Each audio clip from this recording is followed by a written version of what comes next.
Olá, espero que todos estejam bem. Hoje nós falaremos um pouquinho sobre os catéteres intravenosos, né? Intra, então, significa dentro da veia.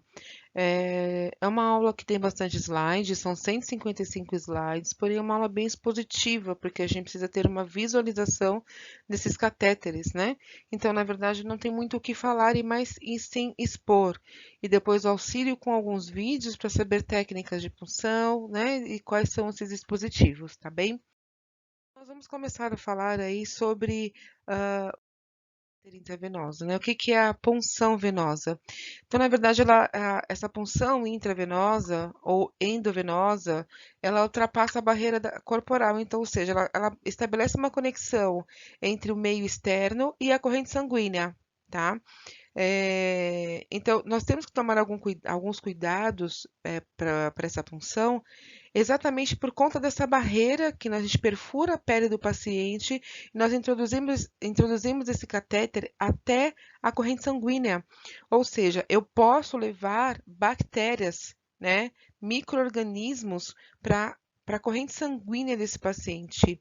Então, tem que ter todo um cuidado em relação à higienização da pele, a manutenção desse dispositivo, né? Porque isso aí pode sim ocasionar infecções em grande paciente, tá bom?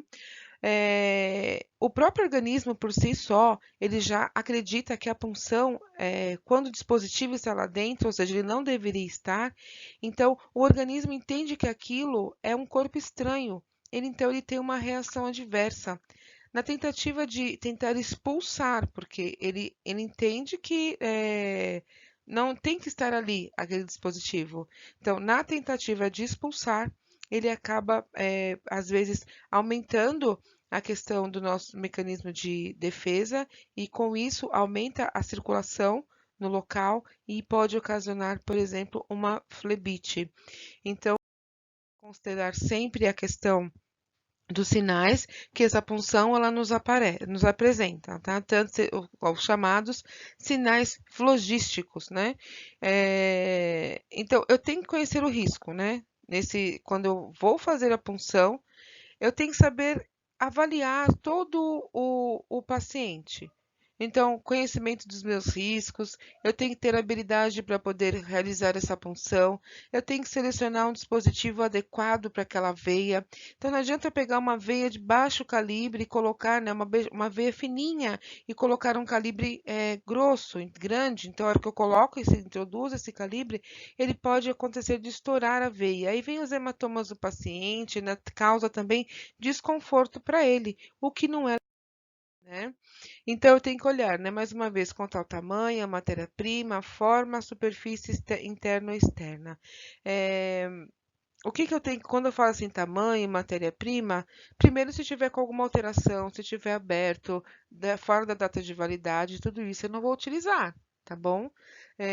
Se eu vou deixar uma punção por mais tempo, eu tenho que colocar um tipo de dispositivo. Por menos tempo, só para aplicar uma medicação, eu posso colocar, né, o scalp, por exemplo, chamado como mais conhecido como borboletinha ou butterfly, né, que é um dispositivo mais curto, aonde ele consegue perfurar a pele, porém ele não fica com nenhum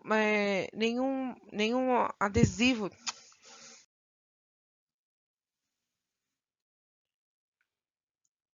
Oi, pessoal, então, me desculpe aí, uma alteração aqui.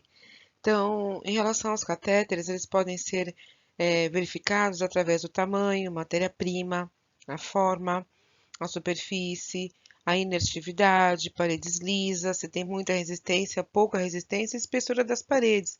Então, quando eu vou fazer uma punção venosa, eu preciso fazer todo esse tipo de avaliação. Então, que tipo de catéter eu vou introduzir? Então, em crianças são menores, em adultos são maiores. A pessoa está desidratada, por mais que eu olhe o acesso e tá bom, ela desidratada pode estourar a veia com facilidade. Estourou a veia ou entrou líquido, né? Deu um soroma, que a gente chama. Eu preciso tomar uma providência. Então, tudo isso são cuidados de enfermagem que eu preciso ter com a questão dos catéteres, tá bom? No nosso próximo slide, a gente fala um pouquinho sobre o tipo, né?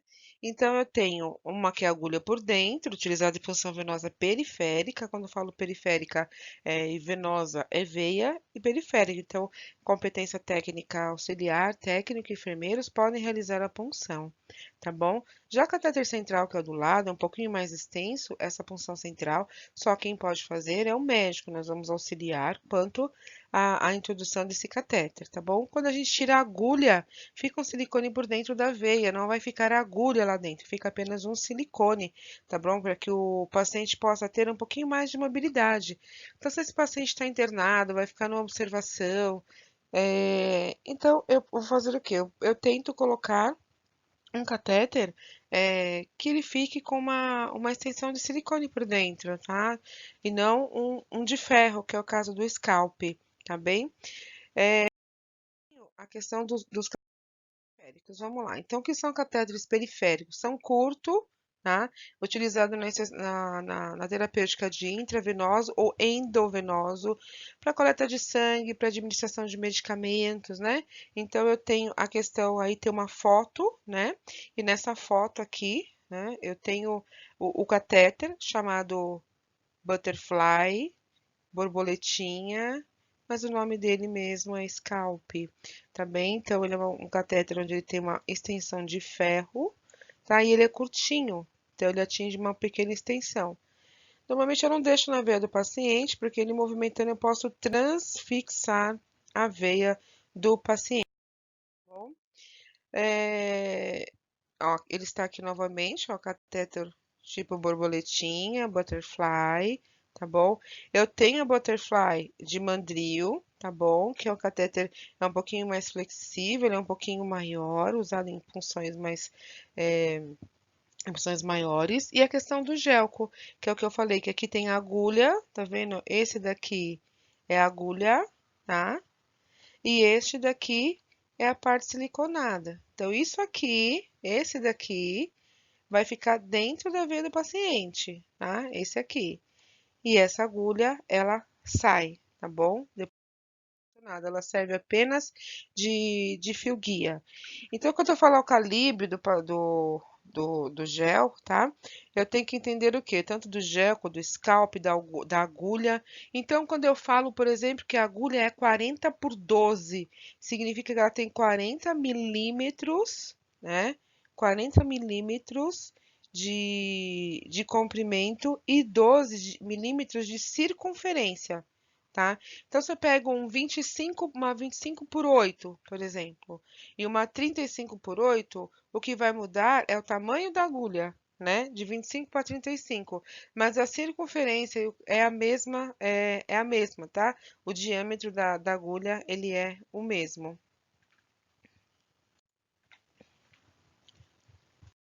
Vou passando os slides a seguir, né? Porque aqui vem falando sobre o que nós conversamos, sobre os catéteres intravenosos, novamente, não é repetitivo, mas traz algumas informações a mais, tá bom? Depois eu tenho ali falo do gelco, qual que é a questão, né? Então, o gelco é para uma infusão curta, não utilizo o gelco para uma extensão, a pessoa vai ficar recebendo soro durante 6 horas. Coloca um gelco, na verdade, quer dizer, ao contrário. A pessoa vai receber uma infusão grande, coloca um gelco. Né, grande que eu falo, vai ficar 6 horas, 7 horas. Vamos colocar no gelco. Esse paciente pode ter vontade de levantar e ir ao banheiro, pode estar apresentando vômito, pode estar agitado. Então, é a garantia maior que ele receba o medicamento, porque a possibilidade de transfixar essa veia é menor, né?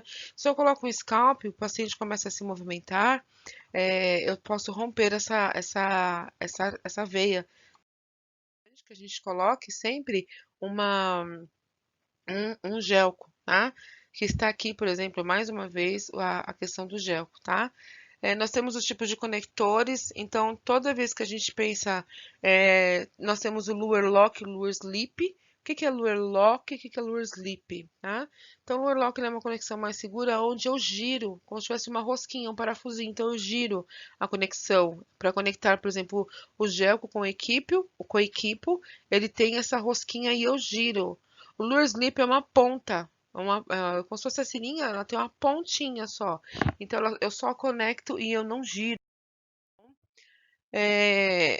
Aqui são os tipos de materiais encontrados no gelco, tá bom? Então, de Vialon, de Teflon. E lembrando sempre que todos os catéteres, hoje em dia, eles apresentam um dispositivo de segurança. Isso foi uma coisa que teve que ser feito para poder proteger a saúde do profissional, tá? Então, ele tem, na saída dele, ele tem algumas travas de segurança, tá bom? Ele tem os tubos, ele tem essas travas de segurança para exatamente cobrir, né, essa parte para poder não perfurar, tá bom? Aqui são os lugares que eu posso mais inserir o catéter periférico, tá? Mão, braço, né? Em adulto, eu prefiro a utilização de membros superiores. Lembrando sempre de começar da posição mais distal, né? Então, o que é o distal? É mão e vai subindo. Mão, braço, antebraço, tá? Por que isso?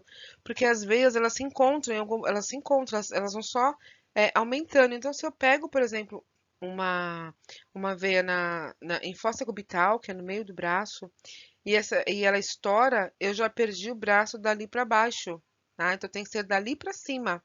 Então é sempre legal começar. A mão ela é muito dolorida, dependendo do medicamento, ela é muito dolorida. Então tentar buscar aí na radial, né? Antes de chegar na cubital, né? No antebraço também, na parte interna, a gente não procura muito, mas as veias são boas ali. Então eu tenho que. E não é chegar e furar, né? É avaliar, é garrotear esse membro e avaliar, saber se tem, colocar a mão, saber se a veia tem algum nozinho. O que que é esse nozinho, né? Você pega na veia e você sente como se tivesse um negócio endurecido. A própria veia ela fica com calombinho, tá? Então, se eu fizer uma punção nesse nozinho, a probabilidade da minha veia estourar é muito grande. Então, eu não busco a questão de fazer nesse nozinho, tá bom? Quando eu coloco o catéter venoso, eu posso ter algumas complicações, né, em relação à inserção dele. Então, a gente tem o flebite, né, que é a inflamação das paredes da veia. Então, como que eu vou ter, quais são os sinais flogísticos, por exemplo, né? Dor, calor, rubor, edema e perda da função. Eu não preciso ter todos os sinais flogísticos para retirar aquele acesso. Então, se a hora que eu olho ali já está vermelho, já está hiperemiado do lado, já retira e já funciona em outro lugar, né? Precisa avaliar também se o paciente não tem alergia a algum material que está sendo utilizado, mas ele não deixa de ser um sinal flogístico. Então, eu preciso sim retirar aquele dispositivo dali, anotar e pulsionar em outro lugar, antes que aquilo piore, tá bom? Então, eu tenho flebite por contaminação, que é do local da inserção, das linhas de infusão e dos materiais de solução. O material pode estar contaminado, posso ter uma flebite pelo medicamento. Se eu pego um medicamento, por exemplo, uma medicação vasoativa, uma dopamina, uma dobuta, eu introduzir no catéter periférico, ele vai dar queimação, tá? Ele queima a veia, ele queima o acesso e automaticamente já começa a aparecer a vermelhidão. Não precisa ir muito longe. O profenide endovenoso, se ele correr muito rápido, ele causa uma flebite por conta da solução colocada, tá? Uso prolongado da mesma veia. Então, ou seja, eh, antigamente nós tínhamos um protocolo, a CCIH mandava um protocolo dizendo, por exemplo, que a cada 72 horas o acesso venoso tinha que ser trocado. Esse protocolo já não está usando mais, então a gente deixa o acesso venoso no paciente até ele começar a apresentar problemas, né? Ou presença de sinais flogísticos, ou infiltração, né? Ou o catéter começa, ele fica metade introduzido, metade fora. Qualquer coisa que destoar, que você olha e fala, isso não tá bacana, precisa trocar, né? Então a gente troca o dispositivo. Mas hoje em dia não é mais necessário ficar as 72 horas com este dispositivo, tá? Em relação às complicações, nós falamos sobre a flebite por contaminação, uso prolongado da mesma veia e os medicamentos que são irritadiços, né? Irritadiços não, eles são irritantes da nossa pele, né? Então eles acabam drogas tóxicas, substâncias hipertônicas ou muito ácidas, acaba dando problemas em relação à estabilidade desse catéter, né? Também a infiltração, né? Então se esse a gente chama, a grosso modo, falar, olha, então, tá tendo extravasamento, ele está saindo da corrente sanguínea e indo para o tecido subcutâneo. Então, aparece uma bolsa, isso causa dor para o paciente, né? Então, o que fazer, né? Se acontecer essa questão do tecido ir para, do medicamento ir para o tecido. Então, eu preciso sim fazer uma bolsinhas compressas de água quente para ajudar a diluir esse medicamento e extravasar, né? Através do mesmo orifício, às vezes, fazendo um pouquinho de ordenha, né, que a gente chama, acaba saindo um pouquinho, sim, desse medicamento, para não ter problema de necrosar o tecido, de dar hematoma, né? E causar dor também a este paciente, né? Então, algumas considerações em relação ao catéter venoso, né? Então, ele é necessário quando o acesso venoso é de uso rápido, ele está disponível em vários calibres, aceita alguns tipos de terapia intravenosa, procedimento rotineiro para enfermagem, né? Então, assim, na verdade, ele é mais prático. O catéter venoso, ele acaba sendo mais prático para a gente do que, porque já chega lá, já instala o medicamento, já prepara no posto, já leva, já aplica para o paciente, e fora que é, é muito mais fácil, muito melhor e mais rápida a absorção. Então, para o paciente ter para melhor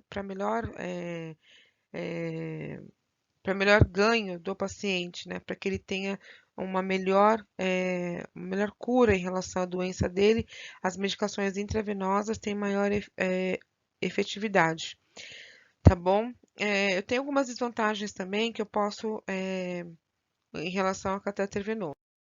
Então, quais são elas? Essa observação cautelosa para evitar a questão das flebites, da infecção, de transfixar a veia, né? E dependendo de onde você colocar, você restringe a mobilidade desse paciente.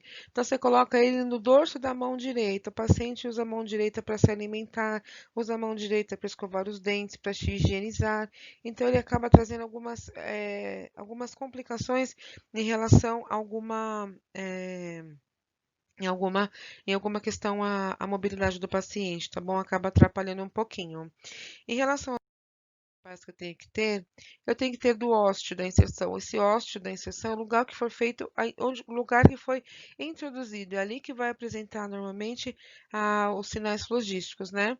Eu tenho que ter a fixação correta, então hoje em dia eu preciso deixar esse ósteo visível, porque é ali que vai começar todo o processo infeccioso.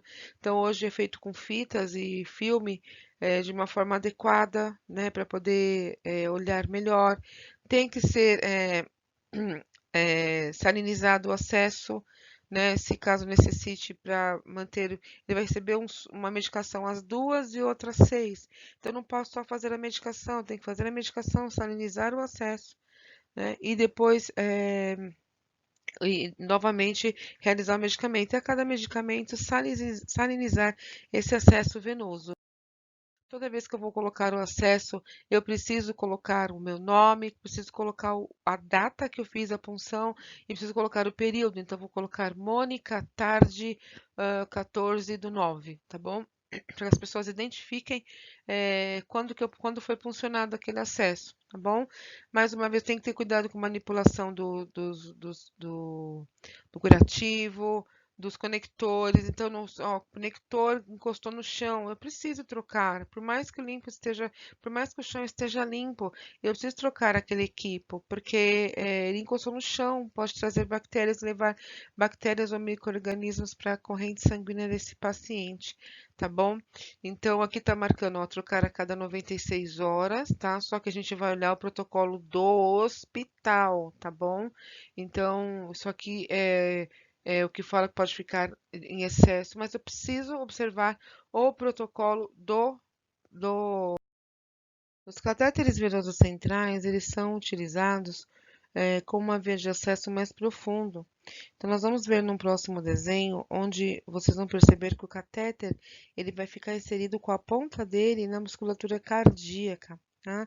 Então, os medicamentos eles vão agir direto na musculatura cardíaca, trazendo uma melhor condição clínica para o paciente, tá?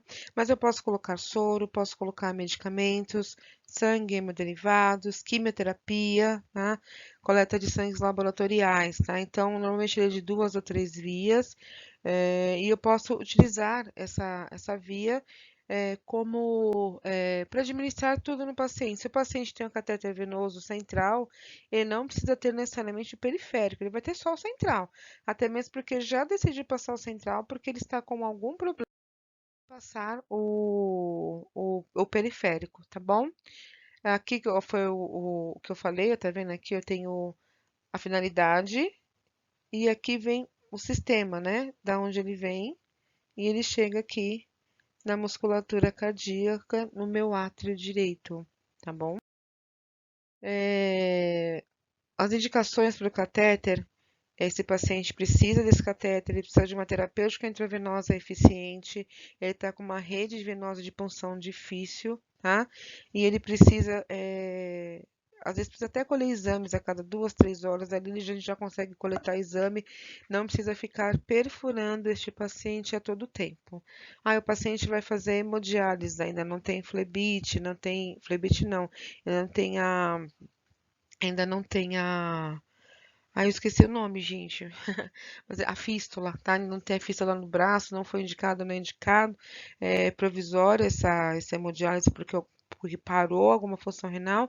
Então, ele vai utilizar esse catéter venoso central para poder fazer, por exemplo, hemodiálise. Isso é um exemplo, tá bom? Então, quando eu vou fazer essa punção no paciente, ou não, né? O médico vai fazer, eu tenho que avaliar alguns riscos. Eu preciso considerar questões em relação né?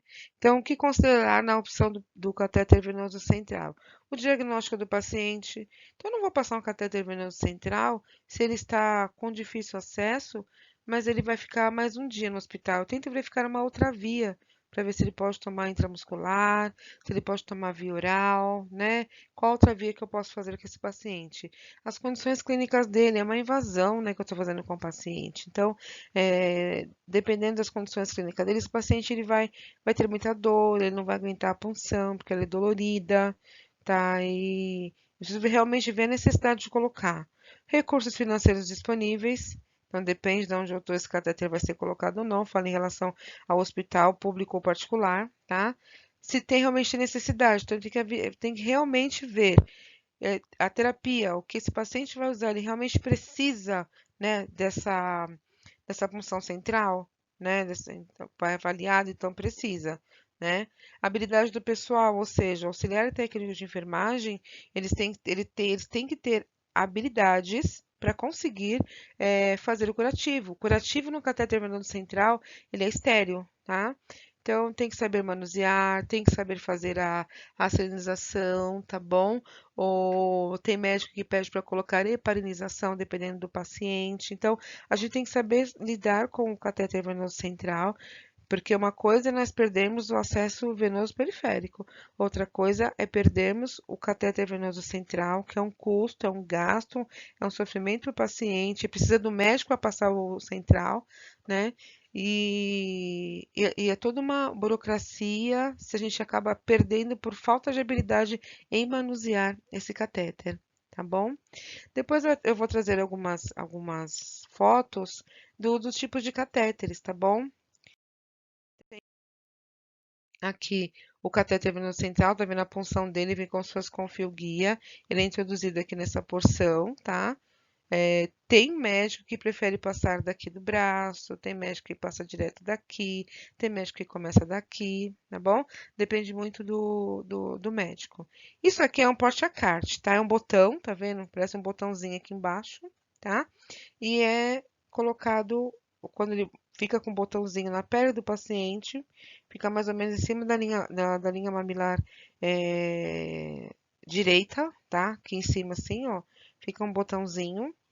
Esse botãozinho, quando o paciente chega para poder fazer, sei lá, quimioterapia, receber sangue, fazer sangria, essas coisas assim, ele é conectado a essa extensão, tá bom? Esse aí é um porte. Esse aqui é um intracard, tá? Ele fica com os dispositivos do lado de fora, tá bom? A extensão que a gente vai mexer aqui, ó, tá aqui, ó. Fica do lado de fora, que é essa daqui, ó. Essa é de 2 vias e essa daqui é de 3 vias, tá? Então, esse é um, tá? Tem o PIC, né? O que é o PIC, ele é passado por a enfermeira pode passar o PIC, só que ela tem que ter sim uma especialização, tá? Quem vai passar numa veia basílica ou cefálica, e quem passa é a enfermeira especializada, e a equipe que vai mexer no curativo desse PIC é só a equipe treinada para fazer este tipo de curativo, não é qualquer pessoa que não tenha treinamento não pode fazer, só vai fazer quem tem treinamento para fazer a manutenção, tá bom? Desse PIC. É outra coisa que é caro, dificilmente hospitais públicos eles passam o PIC, e é mais ou menos a avaliação do catéter central, tá bom? O que é passado pelo médico. Ele é profundo, como a gente vê que ele introduz na região do braço, e ele sobe, a ponta dele vai até a função cardíaca do paciente, tá bom? Mas precisa ser avaliado também custo-benefício para poder ter a passagem desse PIC, tá bom? Então aqui, mais uma vez do porte-a-cardio, para vocês, esse aqui é o botão do porte-a-cardio que eu falei para vocês. Aqui tem vários tipos de porte-a-cardio. É feito tudo internamente e o paciente só fica com esse botão aqui, ó, tá? Em cima da linha mamilar. E aí, quando vem instalar, o enfermeiro faz a higienização e instala o medicamento, tá bom? E aqui algumas prevenções de infecção da corrente sanguínea associada a catéteres venosos, né? Então, o que que pode acontecer que eu posso levar infecção para esse paciente, né? Então, eu tenho que saber que aqui está a pele do meu paciente, né? E aqui vai entrar o dispositivo e ele ultrapassa todas as barreiras, vai para cair aonde? Na minha corrente sanguínea. Então, se eu não higienizar corretamente, se eu não limpar as minhas mãos, né? Eu preciso de higienizar as minhas mãos corretamente. Eu preciso ter uma técnica séptica para poder fazer, né? Então, eu tenho que realizar a antisepsia antes de inserir o catéter, né? Eu preciso fazer essa antisepsia ou com álcool a 70 ou com clorexidine, tá? Para poder fazer a antisepsia, para poder evitar de levar alguma, a- alguma, alguma coisa relacionada a micro-organismo para esse paciente, tá? É, Depois que eu faço a antisepsia no local, eu não coloco mais a mão. Então, eu garroteio, localizo o acesso venoso, né? Lembrando que eu tenho que estar sempre com as mãos enluvadas, tá? Eu localizo o acesso venoso, é aquela veia, eu faço a antisepsia e introduzo o catéter, tá? Eu não, eh, eu não vou ficar colocando a mão. Ah, mas é aqui, não é aqui. Porque a hora que eu coloco a mão, se eu colocar a mão, eu tenho que fazer a antisepsia novamente, tá bom? Eu não vou deixar de fazer a antisepsia, tá? Cuidados com o local da inserção, então foi o que eu comentei da gente deixar o local da inserção, que é o catéter central, tá vendo? Visível para que a gente possa ver, tá vendo? Aqui é o catéter venoso periférico, ó. Então ele é feito com tegaderme, né? Onde é colocado aqui e eu consigo deixar o catéter, né, o ósseo da incisão, visível para que eu possa ver a presença de sinais vitais, tá bom?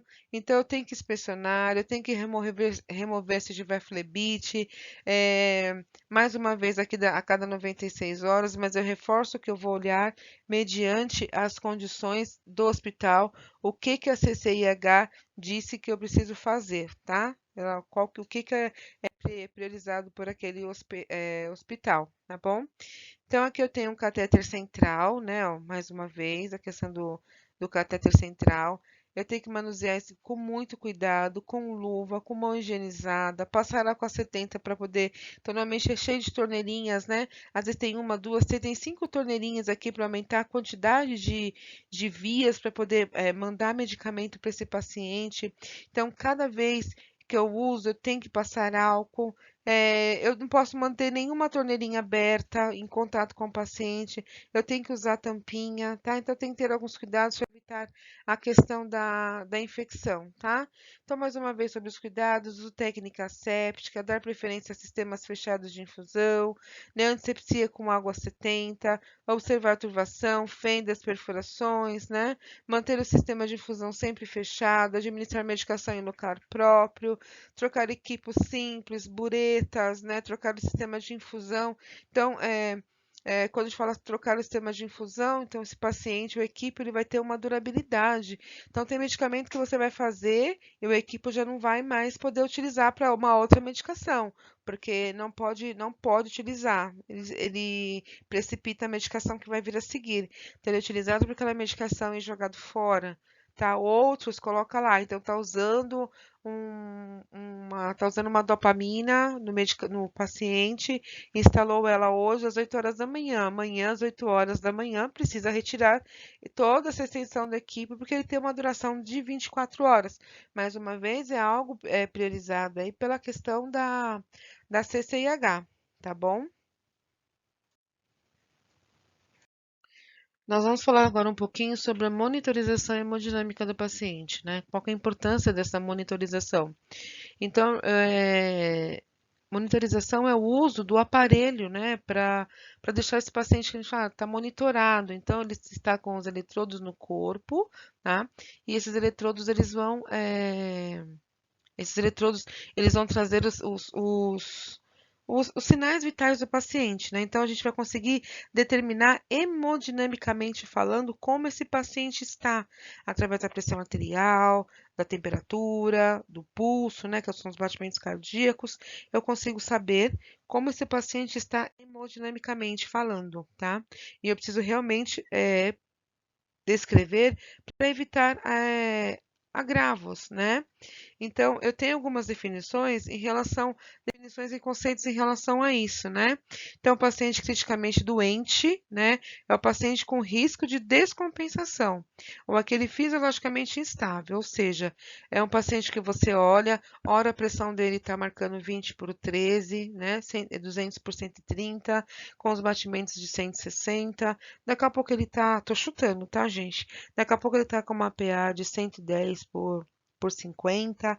Então, hemodinamicamente falando, ele está instável esse paciente. Então, a qualquer momento, ele pode ter uma parada cardíaca, ele pode ter uma parada respiratória, ele pode entrar em choque, né? Então, eu observar os sinais desse paciente e eu sei que aquele paciente ele é crítico, porque hemodinamicamente falando, ele apresenta descompensações, tá bom? Então, vem aqui a questão da classificação, né? Estável hemodinamicamente, compensado, mas com risco de compensação, instáveis. Então, ele está monitorado, mas ele está se mantendo estável. Quando mexe com a ação, ele está se mantendo estável. Então, a padronização para estar estável ou não, para estar descompensando, o que vai ser? Os sinais vitais que ele apresenta, porque a gente precisa dos sinais vitais para se manter em pé. Se ele desestabiliza, automaticamente o meu organismo ele perde algumas funções e ele acaba se descompensando, tá bom? Então, é por esse motivo que eu preciso deixar o meu paciente grave monitorado, tá? Então, por isso que normalmente esse paciente, ele não vai estar o paciente mais grave, ele não vai estar numa clínica médica, numa clínica cirúrgica, ele vai estar aonde? Na UTI, numa semi-intensiva, às vezes entrada no pronto-socorro, na sala de observação, na sala do choquinho, tá bom? Aqui eu falo mais uma vez sobre a importância da monitorização do paciente, tá bom? O que eu tenho que observar, frequência cardíaca, o eletrocardiograma, que são esses traçados aqui, ó, né, do monitor, a saturação de pulso, né, junto com a frequência respiratória, a presença de diurese ou não, para saber se esse paciente está encharcando ou não, a pressão arterial não invasiva. Semana que vem eu vou passar o cálculo para vocês da nossa pressão não invasiva, tá bom? Para a gente fazer juntos. Temperatura corporal e pressão arterial, tá? Invasiva. E a PVC. Aqui não são todos os pacientes que precisam dessa pressão arterial invasiva. Normalmente vai se encontrar em paciente internado dentro de uma de uma de uma clínica ou de uma UTI voltado para cardiologia, tá? Então, é instalado um aparelho, onde esse aparelho ele verifica a PVC e a PAI, tá bom? PAI, isso, tá bom? Ele verifica. Tem uma forma assim de instalar, né? Vocês devem ter visto isso em procedimentos. Se vocês não viram, não lembrem, me sinalize que na próxima aula eu passo para vocês, tá bom? Aqui são aonde eu devo colocar os meus eletrodos, né? Então, para ficar mais fácil, o lado direito a gente coloca Flamengo, Brasil. O que sobrar, coloca na região central, tá bom? Se esse paciente tiver muito pelo, eu preciso fazer a raspagem de pelos, tá bom? Que é a tricotomia, para poder esse eletrodo ficar bem grudadinho na pele. Como está esse eletrodo aqui com essa quantidade, por exemplo, de pelos, tá? Ele pode dar alteração, porque o pelo fica elevado, e aí quando ele vai ler esse complexo aqui, essa onda, ele vai trazer alterações, tá bom? Aqui é o sensor de oximetria, tem vários tipos, né? Vários formatos, vários modelos que podem ser colocados. E ele tem uma luzinha, aquela luz infravermelha, ela tem que ficar na parte de baixo, tá bom? Aqui é o PAI, eu vou ver se eu acho para vocês que é uma pressão arterial invasiva, um vídeo para passar, tá bom? E aqui é o cálculo que eu falei para vocês que na semana passada, na semana que vem a gente vai fazer. Mas esse cálculo da PAM, quando a gente olha pressão arterial média, quando a gente olha o monitor, por exemplo, ele apresenta lá, por exemplo, 130 por 80. Aí vai aparecer embaixo um outro número, bem baixo vai aparecer, por exemplo, 80. Significa que a pressão arterial média daquele paciente está em 80. Tá? Então, tem alguns agravos que podem trazer essa questão da pressão arterial alta ou baixa, tá bom? Esse cálculo eu vou deixar para a gente fazer mais no finalzinho, porque depois que eu passar todas as aulas para vocês, a gente entra com uma aula ao vivo, se puder, tá bom? Aí eu consigo explicar para você todos esses cálculos, tá bom? Mas se vocês quiserem se arriscar a fazer, então a pressão arterial média ela é igual à pressão arterial sistólica, por exemplo, 120, mais a pressão arterial diastólica 80 vezes 2. Então vai ficar 120 mais 80 vezes 80, 60, vai ficar 120 mais 160 e vai somar. Então vai dar 280, acho que é isso, né? Dividido por 3. E aí vai sair a pressão arterial média desse paciente, tá bom? É, aqui eu tenho alguma coisa em relação aos monitores, né? O catéter para colocar a punção arterial, tá? Não a punção arterial. É somente o enfermeiro que faz a questão, não da punção arterial. Arterial, o enfermeiro só pode colher a gasometria, mas uma punção arterial quem faz é o médico. A gente vai separar o material, que é o catéter, que é o introdutor. Nós temos também o transdutor, que é esse daqui, onde o equipo vai ser colocado aqui, e o equipo não complacente, tá? É difícil explicar para vocês sem esses materiais na mão, né? Então, mas quando a gente, se o médico falar assim, ó, vamos fazer uma punção arterial, é pegar os equipamentos, é material estéreo, o paciente, o médico vai ficar paramentado para poder fazer essa essa punção, tá? E ele vai falar o que que ele vai administrar, se ele vai coletar exames, o que que ele vai precisar. Então, realmente é na hora que a gente tem que saber o que que vai fazer, né? O que vai fazer assim, qual tipo de material eu preciso ter. Então, é importante que nós tenhamos em mente que quem faz isso é o médico, que é uma conduta médica auxiliar, tá bom? Aqui é uma bolsa pressórica. O que é essa bolsa pressórica? É quando eu preciso encaminhar algo para o meu organismo de forma de compressão, tá bom? Forma sendo pressionada, tá bom? Então, como que vai ser isso para fazer essa pressão? Eu coloco o soro aqui dentro, tá bom? E o soro ou sangue, o que for necessário, e essa bolsa eu pressiono como é uma bombinha do aparelho de pressão, né? Aquela perinha, e ele vai apertar. Conforme ele aperta essa, essa, essa bolsa, ele manda o medicamento com pressão, tá bom? Aqui é uma foto de um caso no monitor. Aqui é uma punção arterial na inguinal do paciente, tá? Então, é um procedimento onde quem realiza é o médico e nós vamos fazer esses curativos. É uma região onde dói um pouquinho, mas só pelo que a gente vê aqui, esse paciente é um paciente de um estado grave, né? Onde tem ele deve ter presença de dreno, ele está contido, tem o catéter central, né? Então, ele tem aqui uma punção de uma artéria inguinal. Então, a gente vai auxiliar o médico a passar esse catéter e depois fazer a manutenção dele e observar a presença de sinais flogísticos ou não, tá bem? Aqui nesse slide é só para vocês verem o transdutor ligado, tá bom? Da arterial, ó. Aqui é um aparelho onde está recebendo esse paciente, provavelmente não está entubado, tá? Então, isso aqui vem do aparelho, isso aqui é o respirador, isso aqui é o transdutor que eu falei para vocês, né? Que nós mostramos lá na frente, né? Junto com o equipe complacente. Então, é como é ligado, né? Para poder fazer essa medicação, ou que na artéria do paciente, tá?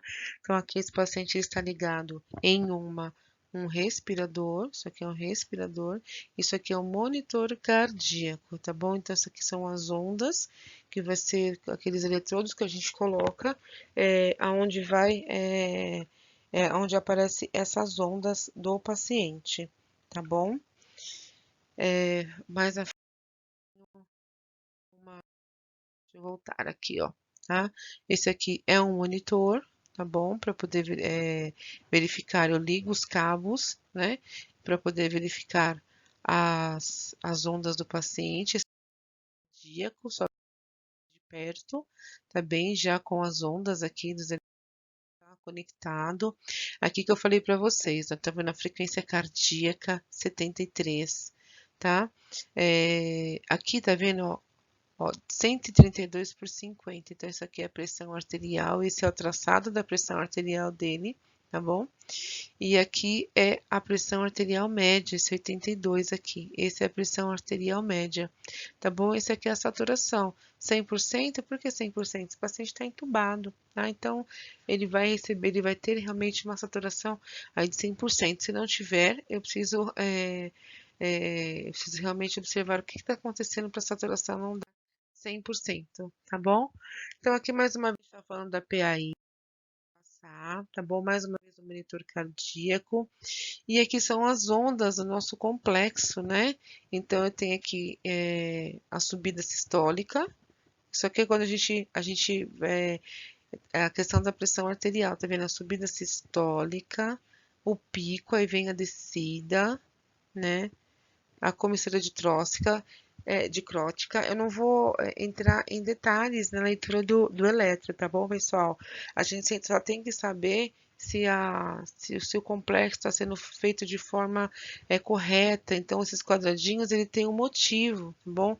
Então, a gente percebe que aqui ó, ele está mantendo o mesmo ritmo, né? Então, ele consegue subir e manter o mesmo ritmo, né? No meu eletrocardiograma, provavelmente ele tem algum problema cardíaco, ele já tem uma alteração aqui, ó. Tá vendo na minha linha? Ele já tá com uma linha alterada, ele já teve uma queda do meu eletro, tá? Mas assim, em relação às ondas, aos complexos, a gente não vai entrar em detalhe, tá bom? Aí tá falando aqui sobre artéria radial, artéria femoral, tipo de catéter que eu coloco e os cuidados que eu tenho que ter. Então, eu tenho que procurar reparar vazamentos ou bolhas, né, no equipo, observar as conexões, limpar o comprimento, né? Eu falo zerar o sistema porque ele também é ligado numa máquina, que ele computador é uma maquininha. Então, eu tenho que zerar esse sistema, tenho que manter o posicionamento neutro do membro onde está inserido o catéter. Então, eu não posso ficar nem para cima, nem muito para baixo, eu tenho que ficar neutro, fixar, rotular com clareza, né? Escrever direitinho o que está acontecendo, quem posicionou, quem fez, né? E usar a quantidade mínima de torneiras, né? Quanto mais torneiras eu uso, mais coisas abertas eu tenho, tá bem? Nos próximos slides, pessoal, fica um pouquinho, a gente fala um pouquinho mais sobre os cuidados com a PAM, mas acaba sendo um pouquinho. Eu vou deixar para vocês lerem. E se vocês tiverem dúvida, vocês me falem, porque a gente já comentou isso anteriormente. Aqui é o PVC. O que que vai acontecer com o PVC, que é a porção venosa central? Eu vou passar um vídeo para vocês, porque eu falando, vocês não vão conseguir entender direito como que é feito essa técnica da PVC, tá bom? Não sei se vocês já tiveram, então eu vou passar um vídeo explicando o que que é a técnica da PVC, para que vocês consigam entender melhor a questão de como é realizado a punção venosa, tá bom? A gente coloca a questão do. Eu vou mostrar para vocês aqui, os doutores de pressão, cadê? Então, aqui, por exemplo, para a gente monitorar, porque também não é a gente que insere, então a gente vai aqui monitorar. Então, eu preciso de uma régua, eu preciso de um soro, eu preciso de um equipo de monitorização do PVC, que ele é um pouco diferente, ele tem duas vias para poder colocar o soro, uma fita adesiva, tá? E uma régua. Tá? Esse paciente ele vai estar numa posição onde eu vou colocar uma régua. Essa régua ela tem um nível, esse paciente tem que estar no nível e eu vou abrir o soro. Quando eu abro o soro, eu consigo saber aonde que aquela bolinha parou, o encontro uma com a outra, para conseguir identificar quanto que está a PVC do paciente. Isso tem máquina hoje, a maioria dos hospitais hoje tem uma máquina para que isso seja realizado, tá bom? Porém, se não tiver a máquina, nós temos que fazer a técnica manual. Por isso que eu falei, eu vou passar um vídeo para vocês para ficar um pouquinho mais fácil, mais claro da gente conseguir entender, tá bom? Pessoal, nós temos a questão dos drenos, né? E- então, eu vou falar rapidamente agora sobre a questão dos drenos, tá bom? Eu não quero que essa aula passe de uma hora, senão vai ficar ficando muito cansativa, tá bom? Então, os drenos, nós temos vários tipos de drenos. Ou seja, o próprio nome diz, eu preciso drenar algo que está dentro de mim. Então, eu vou colocar. Então, dependendo da região, eu vou colocar um tipo de dreno. Então, eu tenho drenos por sucção, eu tenho drenos apenas de silicone, onde ele vai apenas ficar instalado e drenar essa secreção, tá bom? Então, é um tubo que é colocado em alguma cavidade de tecido para poder extrair alguma, alguma secreção. Tá, então aqui eu tenho um dreno, esse aqui embaixo é um dreno, provavelmente um dreno de tórax, tá bom? Eu tenho dreno de JP, eu tenho JP, dreno de tórax, tá bom? Eu tenho um dreno de JP que chama, acho que é Jason Presley, Presley, alguma coisa assim, eu não lembro o nome direitinho do dreno, tá bom? Mas esses drenos aqui são drenos de pressão, tá vendo que é uma bombinha? Então é colocado no paciente o dreno, quem coloca é o médico, e eu deixo essa bombinha em pressão negativa. Conforme vai passando o tempo, essa bombinha vai puxando a secreção e vai enchendo. Eu vou lá, tiro e faço a troca dessa bombinha, tá bom? É, então, e é dolorido para o paciente, tá bom? Toda a colocação de dreno e manter esse dreno é dolorido. Então, quando eu vou manipular o dreno com a pele do paciente, eu tenho que lembrar que ali tem terminações nervosas e fica bem dolorido para o paciente, tá bom? Ah, tem os drenos, né? Os materiais de fibras vegetais, que é feito de gases, compressas, né?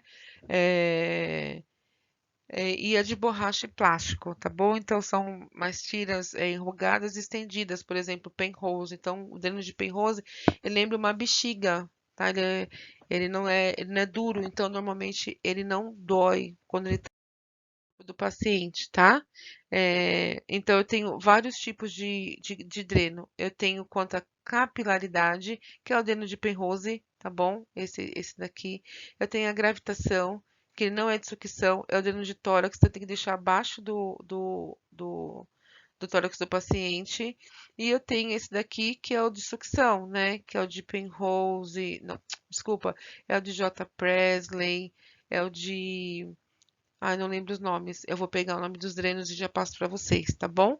Mas tem aqui a questão dos drenos que é de pressão, tá vendo? Tem uma sanfoninha, eu aperto essa sanfoninha e conecto na extensão. E por pressão negativa, ele vai pro o que está sendo necessário, tá bom? Aqui vem a gente vai falando sobre os laminares, né? Os tipos de drenos, a gente volta a falar, tá bom? Fazendo. Então, esse aqui é a técnica que o médico vai utilizar para colocar o dreno de Penrose. Por exemplo, numa sutura, ele coloca aqui, tá? Sutura, ele coloca o dreno de Penrose, a ponta, e nessa ponta nós vamos colocar gás ou alguma bolsa coletora, e essa manutenção externa que fazemos, tá? A gente que acaba colocando, e a gente precisa mensurar, saber quando tirando ou não, tá? É, esse dreno. Deixa eu ver se tem aqui. Esse aqui é esse que eu quero lembrar o nome, mas eu não estou lembrando o nome dessa sanfoninha do dreno, tá bom? Que ele é por pressão, ele é, tá bom? Aqui no caso, se o paciente fez alguma cirurgia, ele em relação à jugular, alguma coisa assim, ele colocou um dreno aqui, presença de líquidos, tá bom? Dreno torácico, também vou passar um vídeo para vocês, torácicos, tá bom? Imagem, que é bem dolorido, e tem também, ele tem que ter muito cuidado com o manuseio desse dreno, tá bom? Então, para manusear esse dreno, ele exige muito cuidado para que não tenha para fazer o selo d'água, para poder fazer a troca. Então, é bastante cauteloso, tá bom? E através dos vídeos vocês vão conseguir entender o que eu estou dizendo, mas se tiver dúvida, tá bom? Relação aos tubos de traqueostomia, intubação, são as próximas matérias aqui.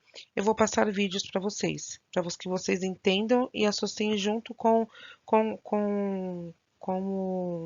associem a técnica junto com a escrita, tá bom? Acho que vai ficar mais fácil do que eu dar continuidade, ficar falando por 1 hora e meia, por exemplo, sem a gente ter algo visível ou pegável, tá bom? Obrigada, pessoal.